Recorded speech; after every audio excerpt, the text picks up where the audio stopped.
Kisah pakar memalsukan wang kertas Amerika. Menurut Arthur William, dia tidak pernah tahu bagaimana wang berfungsi sehinggalah dia dipenjarakan sebanyak 3 kali. Ini sangat ironi kerana individu ini adalah salah satu pemalsu atau penjiplak atau pakar plagiat reka bentuk asal wang kertas paling hebat dan terkenal dalam sejarah Amerika Syarikat.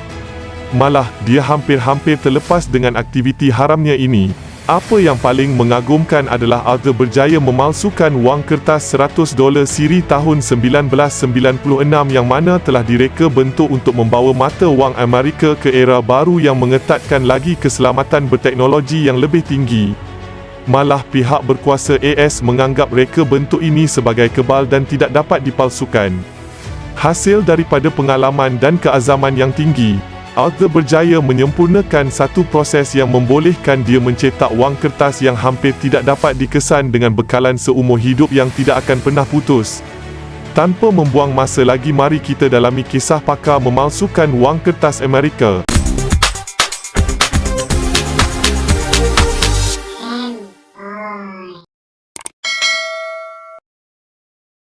Belajar memalsukan wang dari Da Vinci. Arthur William yang dilahirkan di pinggiran bandar Chicago mempunyai kisah hidup yang agak gelap ketika kecil.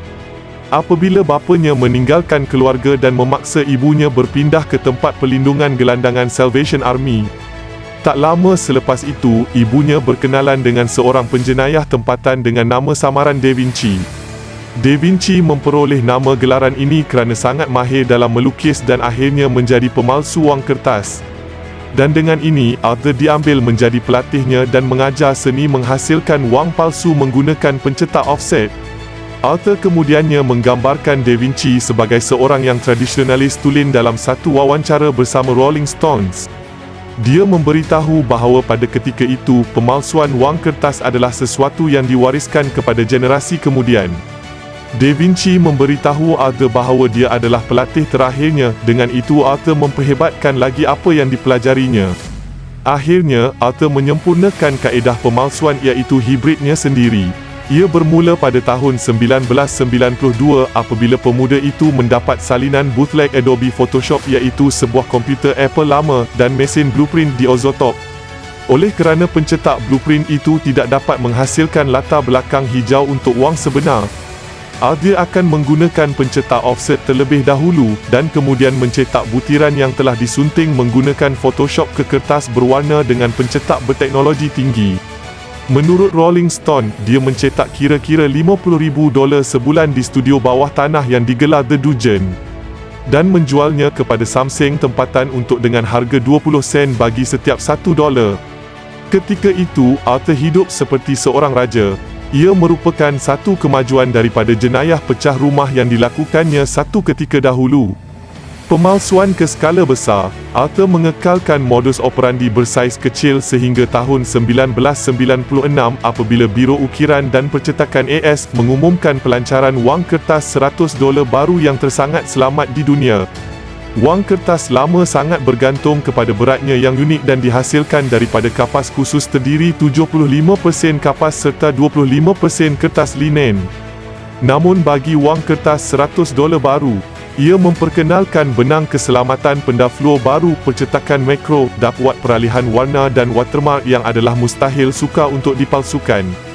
Dan apabila teman wanita Arthur iaitu Natalie bergurau bahawa dia tidak dapat menggodam sistem keselamatan ini, Arthur melihatnya sebagai satu cabaran.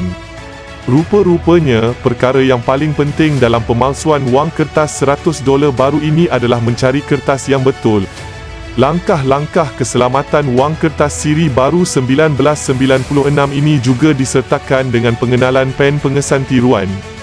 Jika pen berasaskan iodin ini ditandakan pada sekeping wang kertas, dakwatnya akan bertukar menjadi coklat sekiranya kertas tersebut berasaskan kayu yang mana berlaku kepada hampir semua wang kertas palsu. Jika ia kekal dengan warna kuning, ini bermakna secara teorinya kertas tersebut adalah asli. Namun, Arthur tidak perlu mencari kertas mata wang yang asli, sebaliknya dia hanya perlu mencari gantian kepada kertas berasaskan kayu itu sahaja. Ketika berasa tersangat kecewa selepas berkali-kali mencuba dan gagal mencari padanan antara sampel kertas yang tidak terkira banyaknya, Natalie mula mendandakan setiap kertas di dalam rumahnya dan mereka berusaha untuk membuat wang palsu itu berjaya. Menemui formula wang kertas palsu, dan daripada semua kertas yang ditandakan termasuklah tisu tandas dan kertas cetak. Akhirnya mereka menemui kunci kepada wang kertas palsu mereka, iaitu kertas buku telefon. Kertas direktori, iaitu sejenis kertas akhbar, membolehkan impian Arthur menjadi satu kenyataan. Satu-satunya masalah yang dihadapi mereka adalah kertas direktori ini terlalu nipis. Untuk menyelesaikan masalah ini, Arthur dengan mudah melekatkan dua keping kertas ini ke atas sekeping kertas yang lebih tebal, seperti menghasilkan sandwich. Ini juga memudahkan proses untuk membenamkan jalur keselamatan buatan sendiri dan watermark palsu pada setiap wang kertas.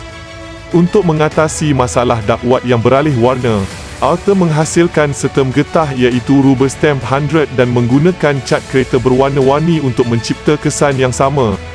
Ciri keselamatan akhir, iaitu pencetakan mikro, adalah sangat sukar untuk dihasilkan semula dengan sempurna. Namun, ia juga adalah perkara yang paling kurang diperiksa kerana ia memerlukan kanta pembesar untuk melihat perbezaannya. Kemahiran berbelanja dengan senyap, dan akhirnya, proses menukar nombor siri pada wang kertas ini terbukti sebagai bahagian paling berbahaya dalam menghasilkan wang palsu itu. Semua wang kertas akhirnya akan mengalir balik ke bank dan bank-bank akan menghantar ke rizab persekutuan yang menggunakan sistem pemeriksaan 13 lapis untuk mengesan wang palsu.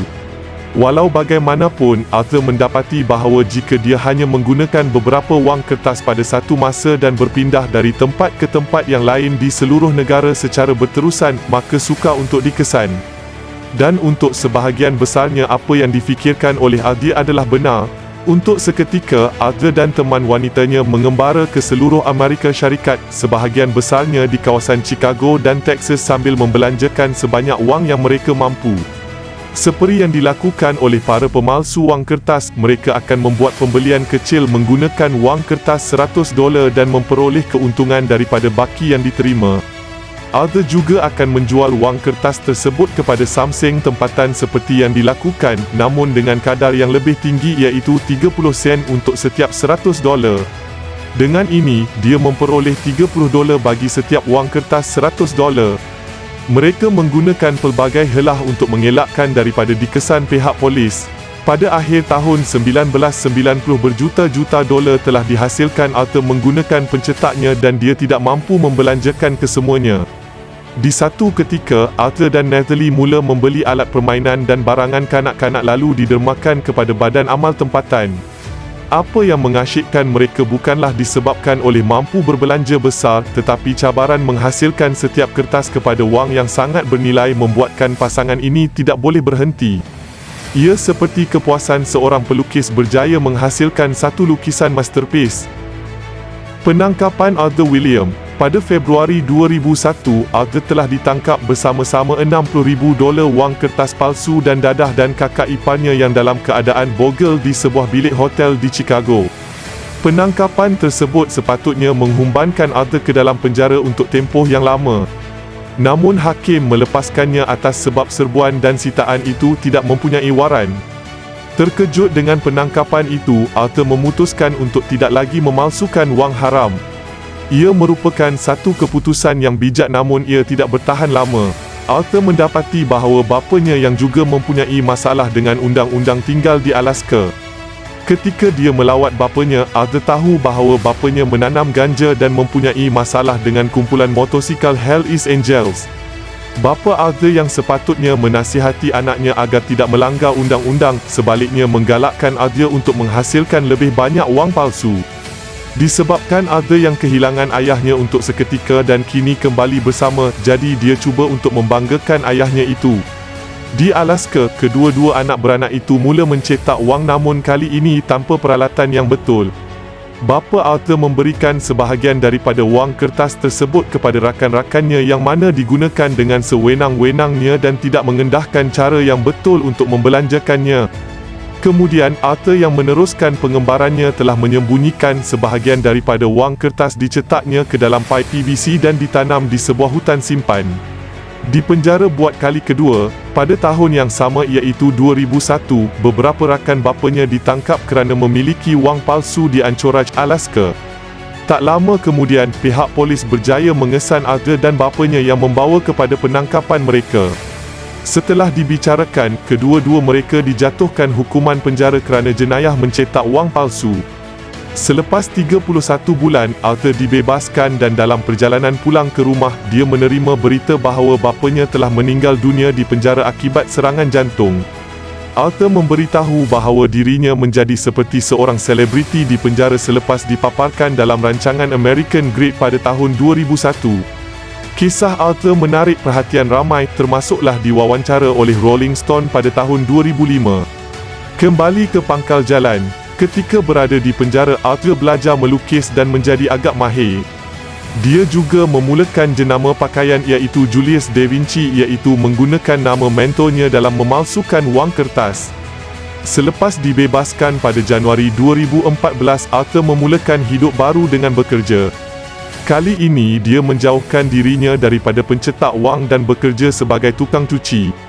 Dan baginya, daripada memiliki wang tunai berjuta-juta kepada mencuci tandas dengan gaji $5 sejam adalah satu perubahan yang besar. Tak lama kemudiannya, dia kehilangan kerja dan kereta, serta rumahnya terbakar. Apa yang tinggal adalah sebuah lukisan abangnya yang telah meninggal dunia. Lukisan itu seolah-olah memberitahu kepada Arthur bahawa apa yang perlu dilakukannya adalah melukis dan memberikan semangat kepadanya untuk terus hidup. Dia kemudiannya dibayar oleh dua kenalan untuk melukis dan akan diberikan keuntungan jika lukisan tersebut dijual. Dan sejak itu, Arthur berubah daripada seorang pemalsu wang sepanjang hidupnya kepada seorang pelukis hebat. Sehingga kini, Arthur memperoleh sekitar $500,000 iaitu RM2 juta Malaysia melalui lukisannya dan 10% daripada jumlah itu diberikan kepada badan amal kanak-kanak. Dia tidak mahu dikenali sebagai pakar pemalsu wang kertas, sebaliknya mahu dikenali sebagai pelukis hebat yang mengubah hidupnya dan orang sekeliling. Terima kasih menonton video kami sampai habis. Sila ikuti channel kami untuk video-video yang menarik.